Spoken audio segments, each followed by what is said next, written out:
Hey everyone, welcome to another installment from Ampro Engineering that is not in our studio. Apologies for that, but what I do have here is something I've been really excited about. I know next to nothing about it. Normally I'd have it out of the shipping container, but there really isn't a shipping container here. I think it's just the box wrapped up, which, yeah, it's like it kind of worries me because a lot can happen in shipping. In this case here, it seems fine. So let's go ahead and open this up. The Delica, which I think they're just ignoring the Mitsubishi part. I think it looks awesome. You got this kind of rally livery. It says 124, and 124 is just so subjective. I have no idea what it really is. Oh, it says Mitsubishi. So is it officially licensed? Global mandate. I don't know what that means. Can't really tell. It looks like maybe a front axle. These things are pointing at things. Here's the van. It looks fabulous. What is that? That looks like an FMS remote. Okay, this is very, very promising. Unfortunately, I'm not able to read that. This did come from BangGood. I've bought a lot of things from BangGood before, and I've really always had pretty good luck over there. It took about a month to get here, maybe a little bit less.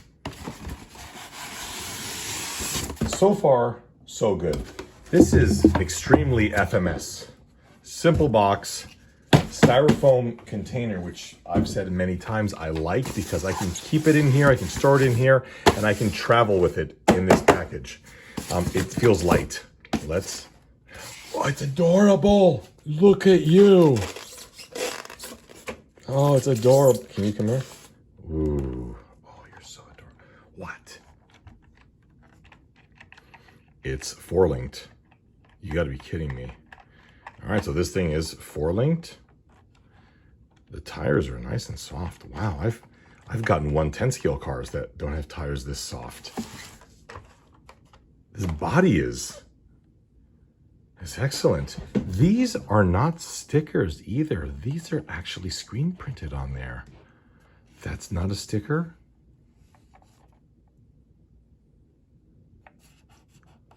Wow. Underneath, the world's tiniest drive shafts. This shows channel 3. Don't quite know what that means just yet. On off switch here. I'm glad to see it's not turning on because hopefully that means it's not plugged in. This appears to be a very subtle little switch. Ooh. Ooh, look at that. This looks just like the FMS battery. It's the same size, capacity-wise as the FMS. Bit of a different form factor. Nice tidy little area there, though. That's kind of cool. Front axle mounted servo. I'd like the tires a little bit smaller because it seems that they do hit the body a bit. But, I mean, obviously making the tires any smaller means you've now reduced the overall functionality of the vehicle. Let's just take a look at the overall car right now. We saw that this is, for the most part, I think so far, all pad printed on here. Yeah, these are not stickers. Detail on the body. Now, obviously, I don't own a Delica, but I mean, if it was just sitting on a shelf, you could effectively think it was a model. Mitsubishi logo at the rear. At the top, we have toolbox. I think those are tires. Oh, that comes off. Those are LEDs. What? Okay, let's power this up. First things, let's look at the remote. I feel like the enclosure is made by the same CM as other FMS vehicles. I'm looking around to see if I've got another FMS car here, and I might. Wait, there it is. No, this is different. You can see the size is a bit different. Maybe this is a knockoff of this. I will say, with that said, it feels good. I mean, I can't really complain. This definitely feels, yeah, this is a better product, but this isn't bad. Yeah, not bad. The FMS requires 4 AAAs. This takes 2 AAs.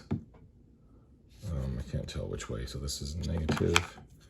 That is positive. Hang on. I couldn't get it to work with my Eneloops for some reason. I wonder if one of them is dead or something. I put in an alkaline and for some reason it works. There's only 2 batteries, which means it may require 3 volts and not 1.4 volts. It's pretty clearly saying here 1.5 volt AA, which tells me it wants alkalines, or you can use a rechargeable lithium ion. Okay, well, we got to the bottom of that, I guess. That's kind of unfortunate, but interesting. I guess the LDRC remotes don't do that because those are also 2 cells. Yeah, that works right on.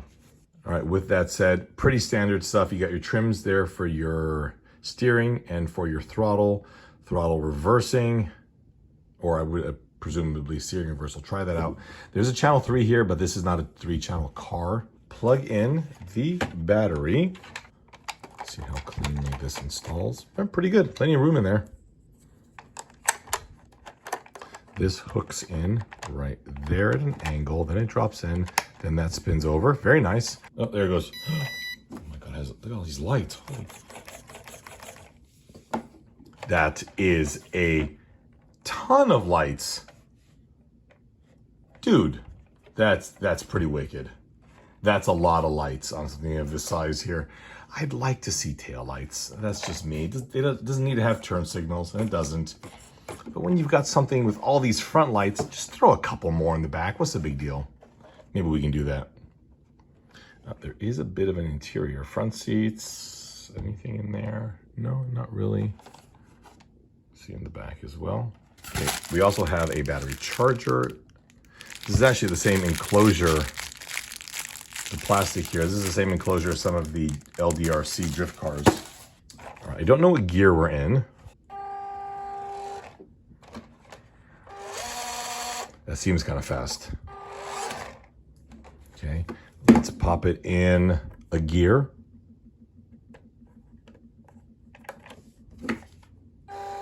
Okay, it did say that there was a neutral setting, so rev it up. That means all the way up. This first. All right, oh, there it goes. Okay, it's in now.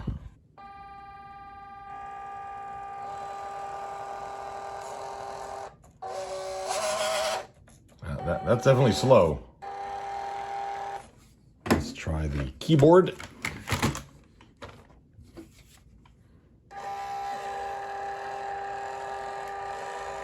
Wow, seriously?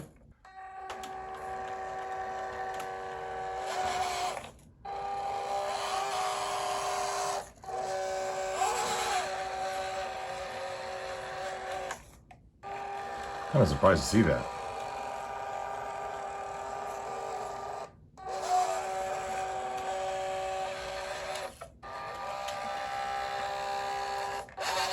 This is really geared low. I like that. Wow. Well, I was just pushing buttons, and if you press bind, that's great. On a battery of this size and capacity, shutting off the lights can make a significant improvement on the fuel, the energy consumption. Usually, if you want to reverse something, you'll turn all the way to the right, press reverse, and it'll flip it. See that? So it's all the way to the right. There you go. Throttle should work the same way. It is tiny. All right, in comparison to a Hornet, you can see how little the thing is. It's barely, yeah, it is barely the width of the car, of the body on the Hornet. So this is fairly small. Would I consider it 1/24th? Not really. I think what I'll do is I'll go ahead and measure the wheelbase on this and cross-reference that to a real one. This is more along the lines of like a 1/20th, maybe 1/18th, 1/19th. But the overall form factor, it's kind of in that 1/24th class.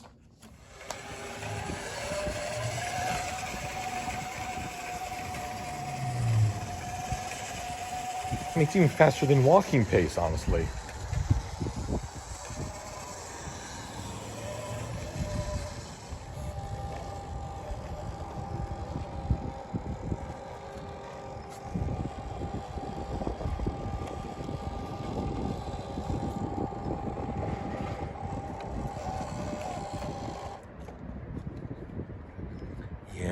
Yes, you are little.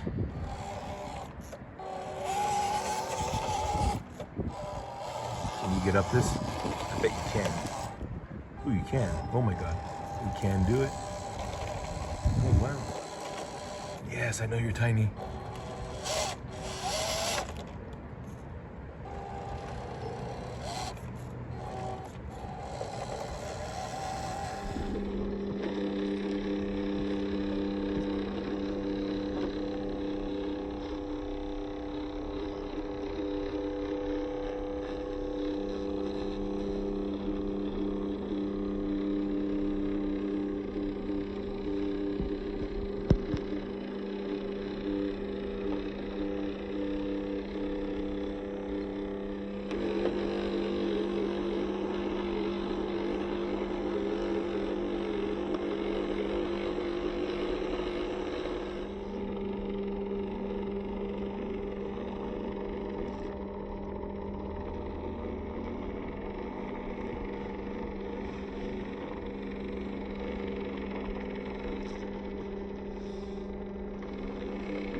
Go.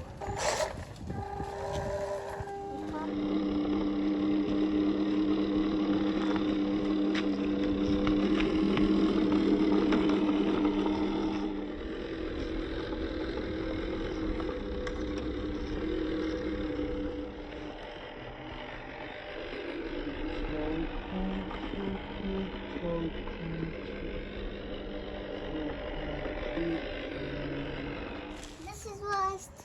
How do you like it? Huh? I like it. You like it?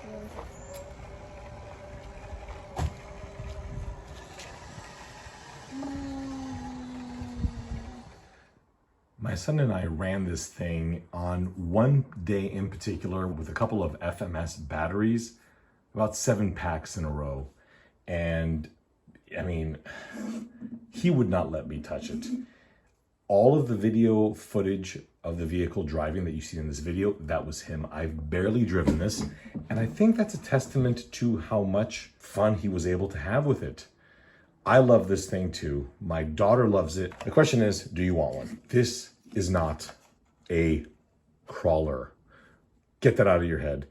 It's barely a trail truck. While it does have a reasonable chassis, the gearbox is fairly low. You can see it's just about as low as the pumpkins are. Not ideal for a trail truck or let alone a rock crawler. It has a lot of issues with, perhaps the departure angle of, I don't know, 1/2 degree. I mean, it gets caught Well, actually, it seems a lot higher than it looks right there. It gets caught a lot on the front. I didn't really see any issues with it being top heavy, believe it or not. I thought this thing would want to just roll over if you looked at it. It never tipped, not even close. Once you get the concept of this being an off-roader out of your mind, then you can talk about it realistically. We had a great time driving this thing around the house where we're having some construction done. In the dirt, it did beautifully. We took it on the trail a couple times, no problem whatsoever. The slow speed is more than acceptable for a vehicle of the size, and the high speed is excellent as well. More than a walking pace, I think very, very appropriate. Things that I noticed. You want to make sure that when you put the vehicle into gear, you give, I'll show you right now. So right now it's in neutral. And FYI, I've seen a lot of advertisements for this thing show it as a 3-speed. Neutral, I mean, I guess it's this gear, I guess. But it's not, it's low and high. Okay, so to put it in high gear, we'll keep pushing it there. You want to make sure it fully engages. See if we can do it this way. Okay, so do it in first now. Okay, so it's in neutral.